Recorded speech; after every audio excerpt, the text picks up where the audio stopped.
काही missed calls हे केवळ नेटवर्क सुटल्याचे संकेत नसतात, तर ते आयुष्यातील संभ्रमाचे पडसाद असतात. पुण्यातून थेट कॅनडात सेटल झालेली रागिणी बाहेरून यशस्वी दिसत असली तरी आतून मात्र प्रचंड द्विधा मनस्थितीत आहे. वयाच्या 30व्या वर्षात पदार्पण करताना तिच्यासमोर करिअर, लग्न आणि नात्यांचे अनेक पर्याय आहेत. पण एका ठोस निर्णयाअभावी तिच्या मनात सतत एक कन्फ्युजन चालू आहे.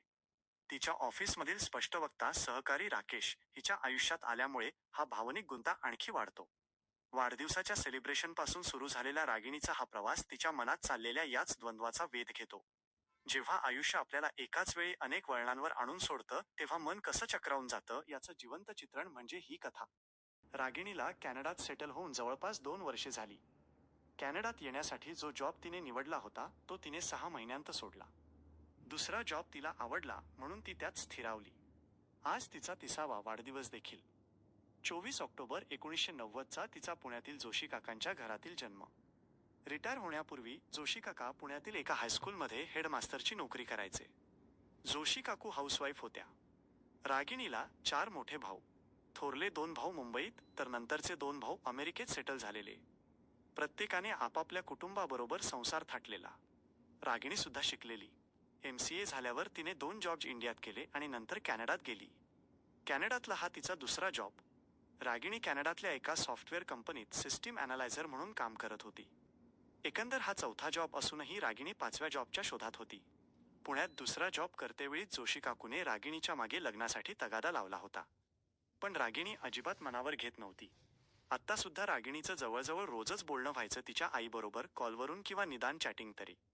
नेहमीचं बोलणं झालं की तिची आई लग्नाचा विषय हटकून काढी. परंतु रागिणी तिची डाळ शिजू देत नव्हती. योगायोगाने आज कॅनडातला सार्वजनिक सुट्टीचा दिवस होता. ब्रेकफास्ट नंतर कॉफी घेताना रागिणी रोज बाल्कनीत जाऊन उभी राही.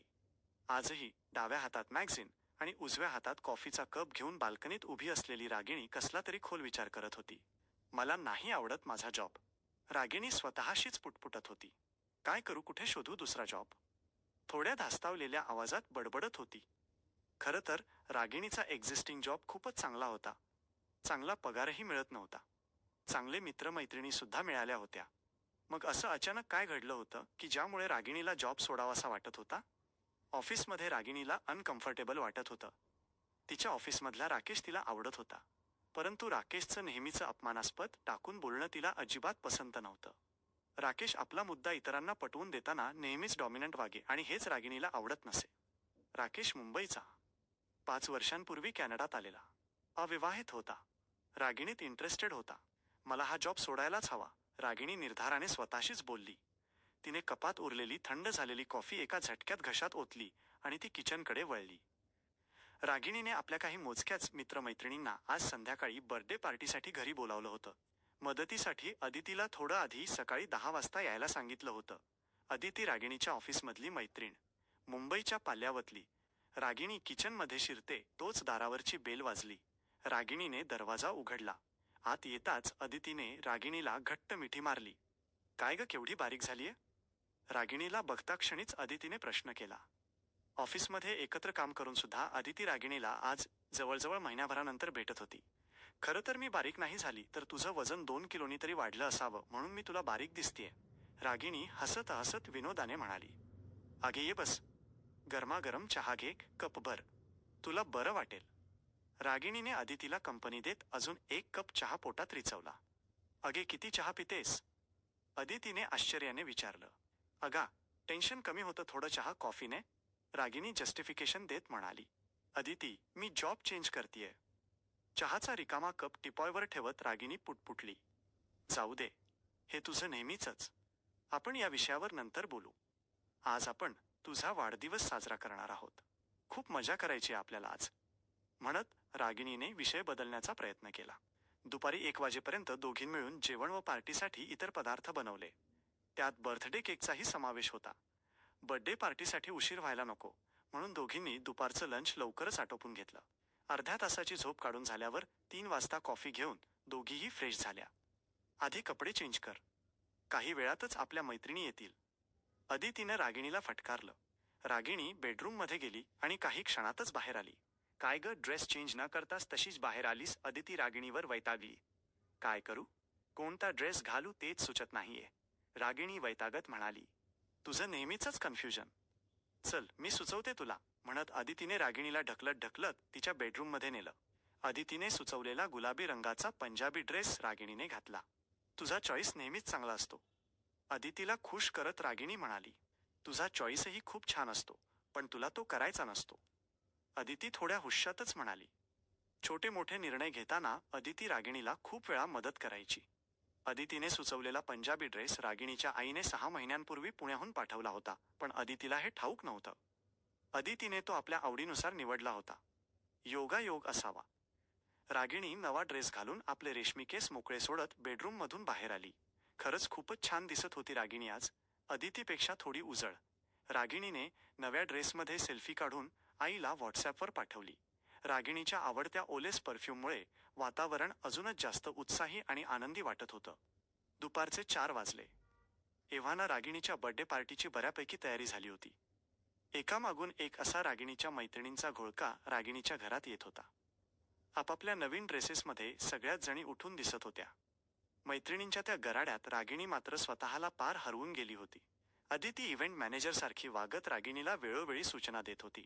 रागिणीला अदितीचा खूपच आधार वाटत होता. रागिणीने अजून काही घरगुती पदार्थ बनवण्याची तयारी आधीपासूनच केली होती. रागिणीला मराठी भावगीतं खूप आवडत. कदाचित तिच्या आईवडिलांची आवड तशीच तिने पुढे जोपासली होती. आपल्या मोबाईलमध्ये काही निवडक गाणी रागिणीने सेव्ह करून ठेवली होती. केव्हाही टेन्स वाटलं तर चहा किंवा कॉफी घेताना रागिणी ती ऐके.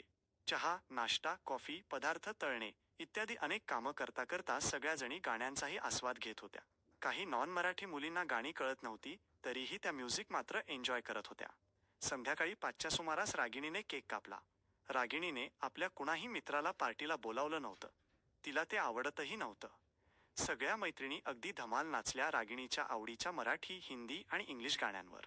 रागिणीने निवडलेली गाणी तिच्या मैत्रिणींनाही आवडत. अर्थात गाणी निवडताना रागिणीला अदिती मदत करायची. डिनरची सर्व तयारी झाली होती. नाचून धमाल करून सगळ्या मैत्रिणी खूप दमल्या होत्या. रागिणीने सर्व मैत्रिणींना डिनर स्वतः सर्व्ह करून घेण्याची विनंती केली. बाहेरच्या महागड्या पार्ट्या टाळून रागिणीच्या जवळजवळ सर्वच मैत्रिणी घरीच पार्टी करणं पसंत करीत. रागिणीच्या हातचा चहा तिच्या सर्वच मैत्रिणींना आवडे, त्यामुळे डिनरनंतर 1 तासाने चहाची फरमाईश रागिणीच्या मैत्रिणींकडून आपसुकच झाली. रात्रीचे 9 वाजले होते. चहा घेऊन झाल्यावर रागिणीच्या मैत्रिणी जशा आल्या होत्या तशाच एकामागून एक रागिणीचा निरोप घेत तिच्या घराबाहेर पडल्या. अदिती, तू मात्र उशिराने निघ, रागिणीने अदितीला रिक्वेस्ट केली. रागिणीच्या कोणत्याही रिक्वेस्टला नाही म्हणणं अदितीला कधीच जमलं नाही. इतर सगळ्या मैत्रिणी निघून गेल्यानंतर अदिती आणि रागिणी सोफ्यावर गप्पा मारत बसल्या. काय ग, कशी झाली पार्टी? रागिणीने अदितीला प्रश्न केला. नेहमीपेक्षा अजून छान झाली. खूप मजा आली, अदिती उत्तरली. आपल्या काही मित्रांना बोलवायला हवं होतं का ग? नेहमीप्रमाणे एखादी घटना घडून गेल्यावर रागिणीच्या मनात असा दुसऱ्या टोकाचा विचार येत असे. आता कसला विचार करतेस? एवढी मस्त पार्टी एन्जॉय केली आपण आणि आता हे काय? अदिती वैतागत म्हणाली. राकेशला तरी बोलवायला हवं होतं, पण जॉनला आणि रिचर्डला वाईट वाटलं असतं, रागिणी म्हणाली. रिचर्ड रागिणीचा बॉस होता तर जॉन कलीग होता. जाऊ दे, तुला नेहमी उशिरानेच शहाणपण सुचतं, अदिती रागाने म्हणाली. जाऊ दे म्हणत रागिणीने पुन्हा एकदा चहाचे 2 कप भरले. अजून काही गप्पा टप्पा झाल्या. बाय म्हणत अदिती निघूनही गेली. रागिणी खूप दमली होती. थोड्या वेळ पडूया म्हणत रागिणीने बेडवर अंग टाकलं. ड्रेसही चेंज करावासा वाटला नाही तिला.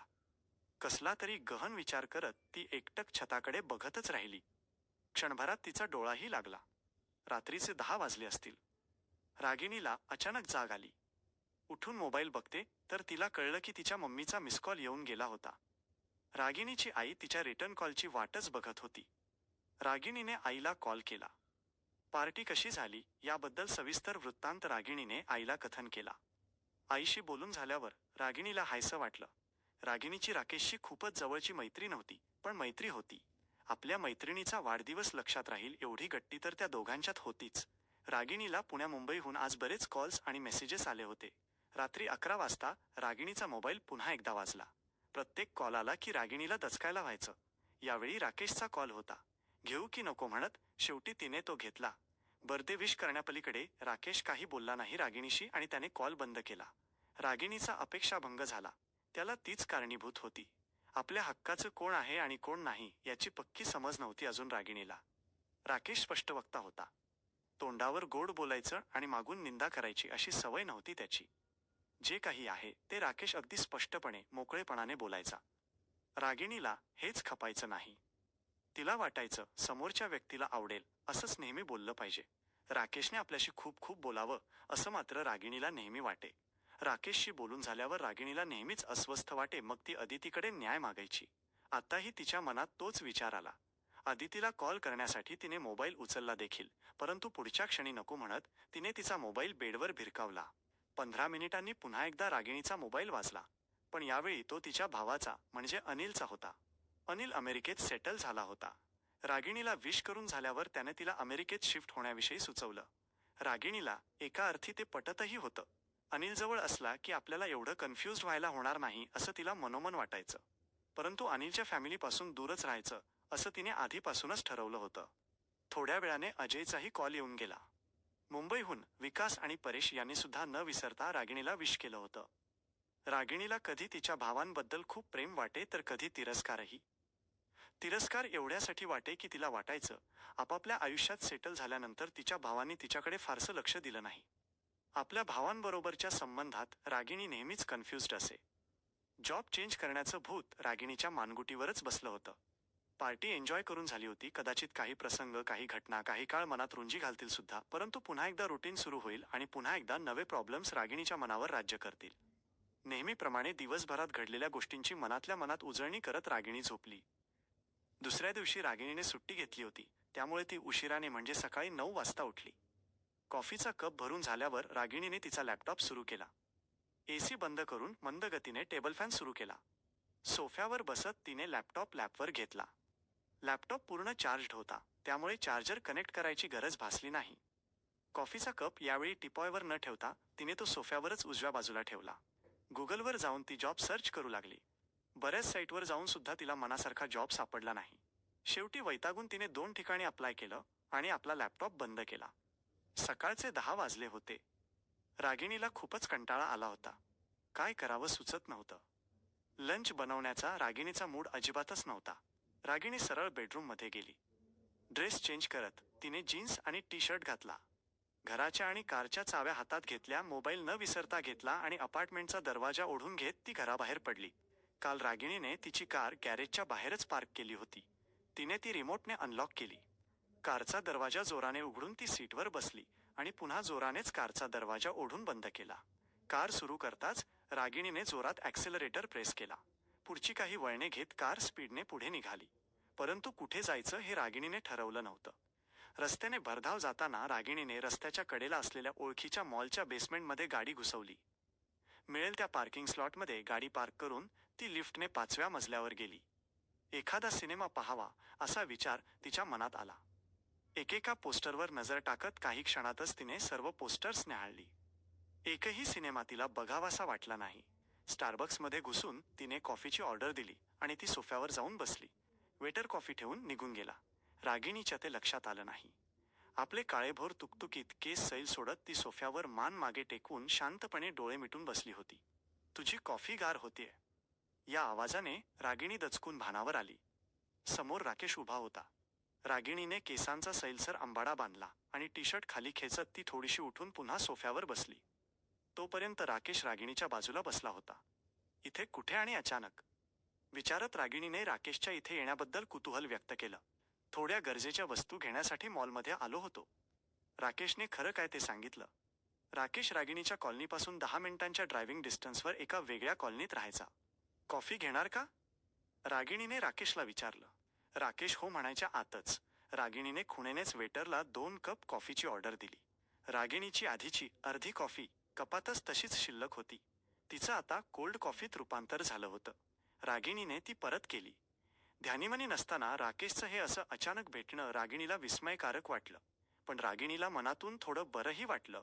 मनातली कन्फ्युजन्स राकेशबरोबर शेअर करायची संधी तिला आपसुकच मिळाली होती. मनात कोणत्याही प्रकारचा आकस न ठेवता दोघांनीही मनमुराद गप्पा मारल्या. कालच रागिणीचा वाढदिवस असल्यामुळे तिला अजिबात दुखवायचं नाही असं राकेशने आधीपासूनच ठरवलं होतं. रागिणीलाही राकेश आज थोडासा वेगळा वागताना दिसत होता. थोडंसं जुळतंय थोडंसं नाही असा संभ्रम निर्माण झाला होता दोघांच्याही मनात. रागिणी आज चांगल्या मूडमध्ये आहे या संधीचा फायदा घेत राकेशने तिला एकत्र लंच घ्यायचं सुचवलं. आणि रागिणीने चक्क हो सुद्धा म्हटलं. लंच घेताना कधी संपूच नयेत अशा गप्पा झाल्या दोघांच्यात. लंच आटोपून घरी निघताना राकेशने रागिणीबरोबर शेक हँड केला. त्या हँडशेक कमिटमध्ये रागिणीला राकेशचा प्रचंड आत्मविश्वास जाणवला. खूप खुश होत रागिणीने राकेशला निरोप दिला आणि पुन्हा एकदा ॲक्सिलरेटर जोराने प्रेस करत तिने तिची कार तिच्या घराकडे पळवली. कार चालवताना रागिणी सतत राकेशचाच विचार करत होती. राकेश तसा चांगला मुलगा आहे. रागिणी स्वतःशीच पुटपुटत होती. त्या दिवशी झोपेपर्यंत रागिणीने राकेशबद्दल खूप विचार केला, परंतु ती निर्णय मात्र घेऊ शकली नाही.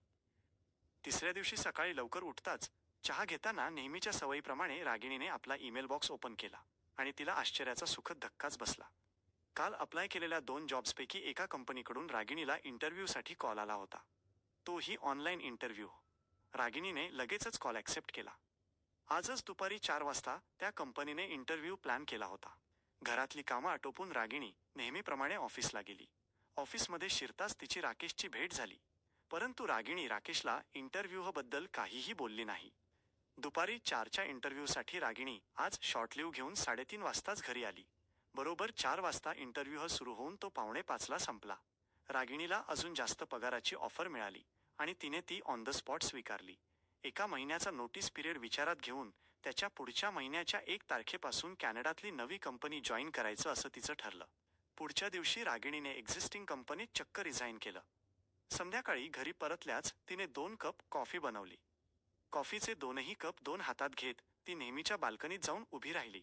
एकामागून दुसरा अशा 2ही कपातून एकाच वेळी कॉफी पीत रागिणी कसल्या तरी गहन विचारात गढून गेली. नेहमीसारखी कन्फ्युजड होतं. जॉब आणि राकेश दोघांनाही एकदाच सोडलं होतं रागिणीने. आणि तो निर्णय योग्य होता की अयोग्य या विचाराने रागिणी अजूनच कन्फ्युजड झाली होती. प्रत्येक कपातून कॉफीचा एक एक घोट घेताना 2ही कपातली कॉफी केव्हा संपली हे रागिणीला कळलं देखील नाही. आपण रिकामी कप नुसतेच तोंडाला लावतोय हे कळताच रागिणी भानावर आली. तुम्हाला ही कथा कशी वाटली हे आम्हाला खाली कॉमेंट करून नक्की कळवा. तुमच्या प्रतिक्रिया आमच्यासाठी खूप महत्त्वाच्या आहेत. आणि अशाच आणखी नवनवीन कथा ऐकण्यासाठी चॅनलला सबस्क्राईब करा.